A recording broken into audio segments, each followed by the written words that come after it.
Assalamualaikum warahmatullahi wabarakatuh. Sebelumnya yang terhormat dosen pengampu mata kuliah penganggaran Dr. Cici Widowati SPMSM, serta audiens yang nantinya akan menonton video ini. Kami di sini dari kelompok 2 akan mempresentasikan hasil kerja kelompok kami dengan judul materi analisis keuangan dan akunting dalam penyusunan anggaran.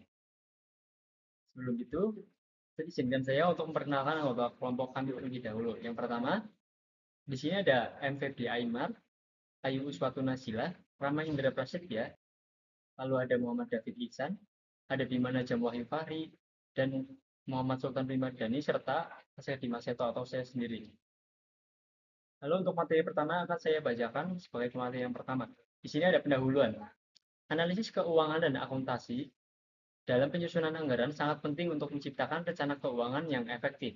Penyusunan anggaran bukan hanya sekedar estimasi pendapatan dan biaya, tapi juga memerlukan pemahaman mendalam tentang kondisi keuangan perusahaan melalui data akuntansi yang akurat. Analisis keuangan berfungsi untuk mengevaluasi informasi ini, membantu manajemen dalam pengambilan keputusan berdasarkan proyeksi dan tren historis. Dengan memanfaatkan laporan keuangan dan teknik analisis seperti analisis rasio, perusahaan dapat mengidentifikasi kekuatan dan kelemahan dalam struktur biaya dan pendapatan. Hubungan antara akuntansi dan analisis keuangan menjadi landasan penting dalam penyusunan anggaran, memastikan bahwa keputusan diambil berdasarkan data yang valid dan relevan, serta memperkuat posisi perusahaan dalam menghadapi tantangan dan peluang di pasar. Lalu di sini ada penjelasan dari analisis keuangan. Analisis keuangan dapat didefinisikan sebagai proses evaluasi informasi keuangan yang dihasilkan oleh sistem akuntansi untuk memahami kinerja dan posisi keuangan suatu entitas, untuk menilai kinerja masa lalu, kondisi saat ini, dan memprediksi prospek di masa depan. Tujuan dan fungsi analisis keuangan. Tujuannya adalah untuk mengevaluasi kinerja dan posisi keuangan perusahaan, memberikan pemahaman yang jelas mengenai kekuatan dan kelemahan finansial yang ada. Sementara itu, fungsi analisis keuangan meliputi penyediaan informasi yang diperlukan untuk pengambilan keputusan, perencanaan, dan pengendalian keuangan. Lalu untuk metode atau teknik yang pertama ada analisis rasio, menggunakan rasio keuangan untuk mengevaluasi kinerja dan posisi keuangan perusahaan. Dalamnya ada rasio likuiditas, mengukur kemampuan perusahaan untuk memenuhi kewajiban jangka pendek. Contohnya ada current ratio dan quick ratio. Lalu yang selanjutnya ada rasio profitabilitas, menilai seberapa efisien perusahaan menghasilkan laba. Contoh, return of quality, equity, atau ROE, dan net profit margin. Selanjutnya ada rasio solvabilitas, mengukur kemampuan perusahaan untuk memenuhi kewajiban jangka panjang. Contohnya debt to equity ratio dan interest coverage ratio. Lalu yang kedua ada analisis tren, memperhatikan perkembangan kinerja keuangan dari waktu ke waktu untuk mengidentifikasi pola dan kecenderungan. Yang ketiga ada perbandingan lintas perusahaan, menganalisis kinerja keuangan dengan membandingkan perusahaan dengan kompetitor dalam industri yang sama. Yang keempat, analisis arus kas, menilai arus kas masuk dan keluar untuk menentukan likuiditas perusahaan. Ini membantu dalam memahami bagaimana perusahaan menghasilkan dan menggunakan kas, serta memastikan ada cukup kas untuk memenuhi kewajiban. Baik, untuk materi selanjutnya akan dipaparkan oleh Mas Sultan. Waktu dan tempat saya persilakan. Baik, saya akan melanjutkan materi dari pemateri pertama, yaitu ada definisi anggaran. Adalah sebuah rencana keuangan formal yang merinci estimasi pendapatan dan pengeluaran serta kegiatan suatu organisasi yang diharapkan untuk suatu periode waktu tertentu. Fungsi dan tujuan anggaran. Yang pertama ada fungsi pertama perencanaan keuangan, pengendalian dan evaluasi kerja, koordinasi antara bagian, komunikasi tujuan perusahaan. Terus ada tujuan, menetapkan sasaran keuangan, mengoptimalkan penggunaan sumber daya, mengurangi tindakan ketidakpastian, menjadi dasar pengembalian keputusan. Manfaat dan kelemahan anggaran. Yang pertama ada manfaat, mengarahkan aktivitas ke tujuan, meningkatkan efisiensi, menilai kerja organisasi, membantu deteksi dini atas penyimpanan. Terus kelemahannya ada mengandung unsur taksiran, membutuhkan waktu dan biaya, potensi konflik antara bagian, kurangnya fleksibel terhadap perubahan. Terus ada komponen penyusunan anggaran. Yang pertama ada pendapatan, yaitu estimasi total pendapatan yang diharapkan. Yang kedua ada biaya tetap, biaya yang tidak berubah terlepas dari volume. Yang terakhir ada biaya variabel, yaitu biaya yang sering berubah dengan volume. Terus macam-macam anggaran perusahaan. Yang pertama ada anggaran operasional, yaitu adalah anggaran yang bertujuan untuk menyusun anggaran laba rugi. Terus ada anggaran laba rugi, merupakan anggaran berupa daftar yang disusun secara bersistem tentang pendapatan, beban, serta laba rugi yang diperoleh suatu perusahaan selama periode tertentu. Terus ada tujuan anggaran perusahaan. Yang pertama sebagai alat perencanaan, terus sebagai alat pengendalian biaya, sebagai dasar evaluasi kerja, sebagai acuan pengembalian keputusan, terus untuk menjaga keseimbangan keuangan. Ya, materi selanjutnya ada gini, kalau materi ketiga. Oke, di sini saya akan melanjutkan dari pemateri ketiga. Selanjutnya ada tujuan anggaran perusahaan, di mana tujuan anggaran laba rugi, yaitu ada merencanakan laba yang diharapkan, mengendalikan pendapat dan beban sebagai alat ukur kinerja, menjadi dasar untuk penyusunan anggaran lain, mendukung pengambilan keputusan manajemen. Di sini ada macam-macam anggaran perusahaan. Yang ketiga ada anggaran neraca, adalah proyeksi laporan neraca yang disusun berdasarkan rencana keuangan dan operasional untuk periode mendatang. Tujuannya untuk yang pertama ada meramalkan posisi keuangan masa depan, lalu menilai kebutuhan pendanaan, membantu pengambilan keputusan investasi dan operasional, sebagai acuan penyusunan anggaran kas dan model kerja, lalu sebagai menghubungkan semua anggaran lain secara terpadu. Di sini ada analisis keuangan dalam penyusunan anggaran.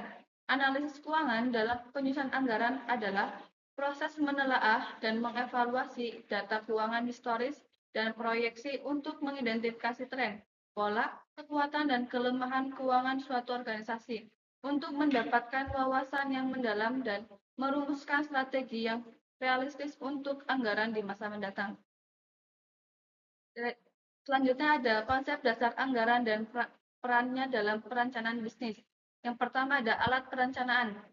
Anggaran berfungsi sebagai peta jalan finansial, mengarahkan organisasi mencapai tujuan jangka pendek dan panjang. Lalu yang kedua ada penetapan tujuan, memungkinkan penetapan target yang realistis dan terukur, lebih baik untuk mendapat pendapatan maupun pengukuran. Yang ketiga ada alokasi sumber daya, membantu mengalokasikan sumber daya secara efisien ke departemen atau proyeksi yang membutuhkan. Lalu yang keempat ada evaluasi kinerja, menjadi tolak ukur untuk membantu dan mengevaluasi kinerja keuangan aktual dibandingkan rencana. Selanjutnya akan dipaparkan oleh pemateri keempat. Baik, saya akan melanjutkan pemateri ketiga. Nah, di sini ada macam-macam analisis keuangan dalam penyusunan anggaran. Yang pertama itu ada analisis varian, lalu analisis rasio keuangan, lalu ada analisis sensitivitas, yang terakhir ada analisis laporan keuangan. Nah, yang pertama itu ada analisis varian. Nah, analisis varian adalah analisis terhadap perbedaan atau selisih antara anggaran yang telah disusun dengan realisasi atau hasil aktual yang telah dicapai. Analisis varian menjadi alat penting untuk pertama mengevaluasi kinerja dengan membandingkan apa yang dianggarkan atau direncanakan dengan apa yang benar-benar terjadi. Perusahaan dapat menilai seberapa efektif dan efisiensi operasional mereka. Lalu ada mengidentifikasi penyebab selisih. Nah, analisis ini tidak hanya menunjukkan adanya selisih, tapi juga bertujuan untuk mencapai tahu mengapa selisih tersebut terjadi. Lalu ada pengambilan keputusan. Informasi dari varian memberikan masukan berharga bagi manajemen dalam membuat keputusan strategis dan operasional yang lebih baik di masa mendatang. Nah, yang kedua itu ada analisis rasio keuangan. Analisis rasio keuangan adalah metode atau teknik yang digunakan untuk menganalisis laporan keuangan seperti neraca, laporan laba rugi, dan laporan arus kas dengan cara membandingkan dua atau lebih pos atau akun dalam laporan tersebut untuk mendapatkan gambaran tentang kondisi keuangan dan kinerja operasional suatu perusahaan. Lalu dalam konteks penyusunan anggaran, analisis rasio keuangan menurut M. Navarin berperan sebagai alat untuk mengevaluasi kesehatan keuangan perusahaan, mengidentifikasi tren dan pola, menilai efektivitas strategi sebagai dasar perencanaan dan membandingkan kinerja. Nah, yang ketiga itu ada analisis sensitivitas. Analisis sensitivitas dalam penyusunan anggaran adalah suatu teknik atau metode yang digunakan untuk mengevaluasi bagaimana perubahan dalam satu atau lebih variabel kunci seperti volume penjualan, harga jual, biaya bahan baku, suku bunga, dan lain-lain yang akan mempengaruhi hasil akhir anggaran. Selanjutnya akan dipaparkan oleh pemateri kelima. Baik, di sini saya akan melanjutkan materi dari pemateri sebelumnya. Selanjutnya di sini ada analisis sensitivitas. Tujuan utama dari analisis sensitivitas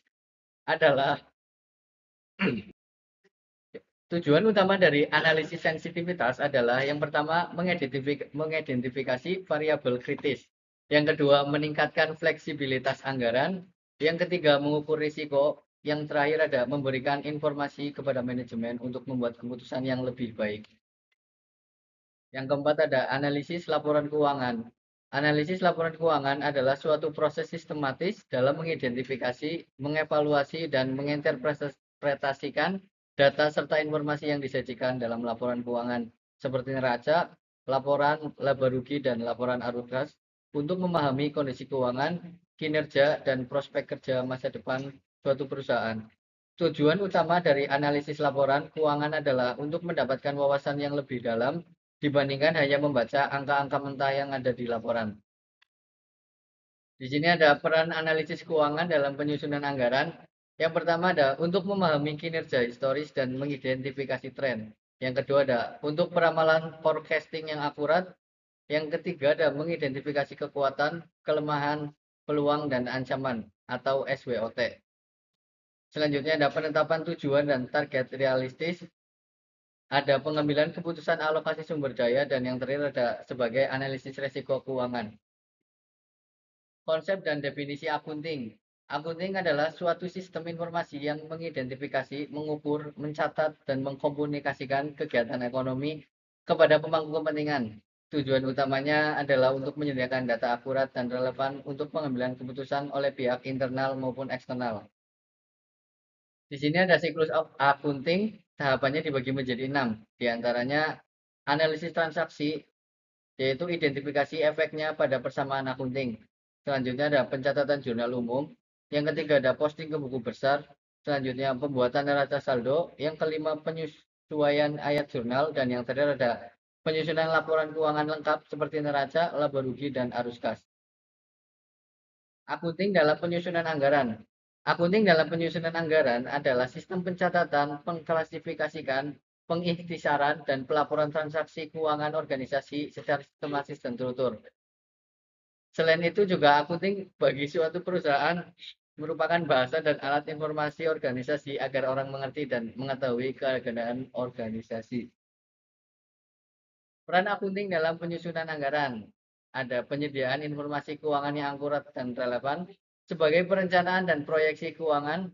Yang ketiga ada sebagai pengendalian dan evaluasi anggaran. Dan yang terakhir ada efisiensi dan transparansi anggaran. Selanjutnya akan dipaparkan oleh pemateri selanjutnya.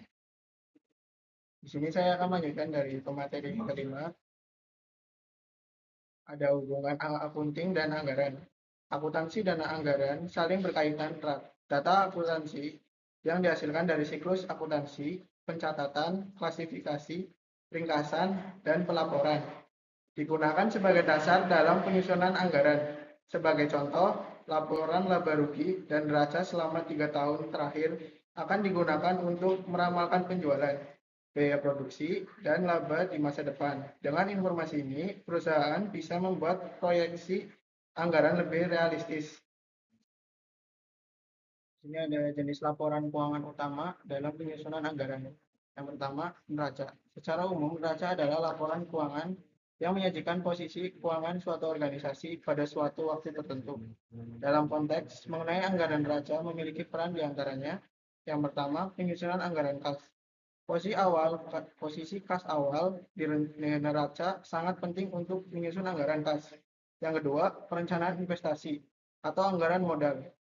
Informasi tentang aset tetap di neraca membantu dalam merencanakan investasi baru atau pergantian aset. Yang ketiga, perencanaan pendanaan. Struktur liabilitas dan ekuitas di neraca memberikan gambaran tentang bagaimana perusahaan dibiayai dan menjadi dasar untuk merencanakan kebutuhan pendanaan di masa depan. Yang kedua, laporan laba rugi. Laporan laba rugi adalah laporan berupa daftar yang disusun secara bersistem tentang pendapatan, beban, dan laba rugi yang diperoleh perusahaan selama periode tertentu. Peran laporan laba rugi dalam penganggaran adalah sebagai basis untuk anggaran laba rugi yang dianggarkan, pedoman kinerja, integrasi anggaran, operasional, serta sebagai alat perencanaan laba suatu organisasi atau perusahaan. Yang ketiga, laporan arus kas. Laporan arus kas adalah sebagai laporan yang menyajikan ringkasan penerimaan dan pengeluaran kas perusahaan atau organisasi selama periode tertentu. Dalam konteks penganggaran, laporan arus kas memiliki peran di antaranya. Yang pertama, penyusunan anggaran kas. Ini adalah keterkaitan paling langsung laporan arus kas historis menjadi dasar untuk menyusun anggaran kas di masa depan. Yang kedua, mendukung keputusan investasi dan pendanaan. Informasi dari arus kas, investasi, dan pendanaan historis membantu manajemen untuk merencanakan investasi modal di masa depan atau anggaran modal dan menentukan strategis pendanaan yang optimal. Yang keempat, laporan perubahan modal. Laporan perubahan modal atau laporan perubahan ekuitas adalah laporan keuangan yang menyajikan ringkasan perubahan dalam ekuitas pemilik suatu perusahaan selama periode waktu tertentu. Dalam konteks penganggaran, laporan perubahan modal memiliki peran di antaranya. Yang pertama, perencanaan keuangan jangka panjang. Laporan perubahan modal memberikan gambaran tentang bagaimana laba ditahan akan diakumulasikan atau didistribusikan. Yang kedua, menilai kebijakan dividen.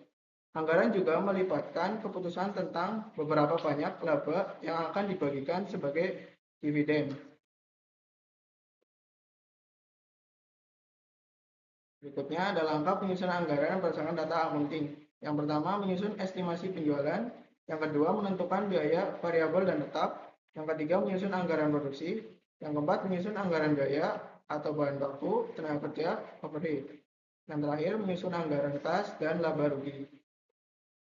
Di sini ada studi kasus perusahaan XYZ, perusahaan manufaktur yang memproduksi barang konsumsi. Pada akhir tahun, manajemen ingin menyusun anggaran untuk tahun berikutnya dan perlu mengeluarkan kinerja keuangan tahun ini serta memproyeksikan anggaran yang realistis. Berikutnya akan dipresentasikan oleh pemateri ketujuh. Waktu dan tempat saya persilahkan. Baik, sini saya akan lanjutkan pemateri yang sebelumnya. Untuk selanjutnya di sini ada data keuangan pada tahun ini. Dari mulai pendapatan itu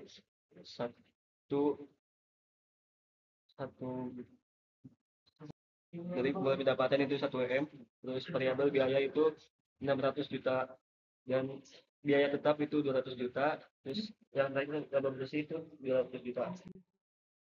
Dan di sini diminta hitung margin laba kotor dan margin laba bersih. Yang kedua, hitung titik impas dalam satuan. Dan yang ketiga itu proyeksikan pendapatan untuk tahun depan jika manajemen berharap dapat meningkatkannya sebesar 10%. Dan untuk penyelesaian di sini hitung margin laba kotor dan laba bersih. Untuk rumus pada margin laba kotor di sini pendapatan laba kotor sama dengan pendapatan dikurangi biaya variabel. Itu 1 miliar dikurangi 600 juta dan dengan 400 juta. Dan untuk margin laba kotor di sini rumusnya laba kotor dibagi pendapatan terus dibagi 1%, yaitu 400 juta dibagi 1 miliar dibagi 100% dan hasilnya itu 40%. Terus di sini margin laba bersih. Rumusnya itu margin laba bersih sama dengan laba bersih dibagi pendapatan. Dan itu 200 juta dibagi 1 miliar dan dibagi 100%, yaitu ketemu 20%. Dan untuk yang kedua di sini menghitung titik impas dalam satuan titik impas. Harga jual per unit sama dengan diperkirakan sebesar 100.000 dan kurung asumsi untuk perhitungan. Dan biaya variabel per unit di sini 600 juta dibagi total unit terjual. Dan diasumsikan total unit terjual adalah 10.000 unit. Maka biaya variabel per unit itu 600 juta dibagi 10.000, yaitu hasilnya 60.000.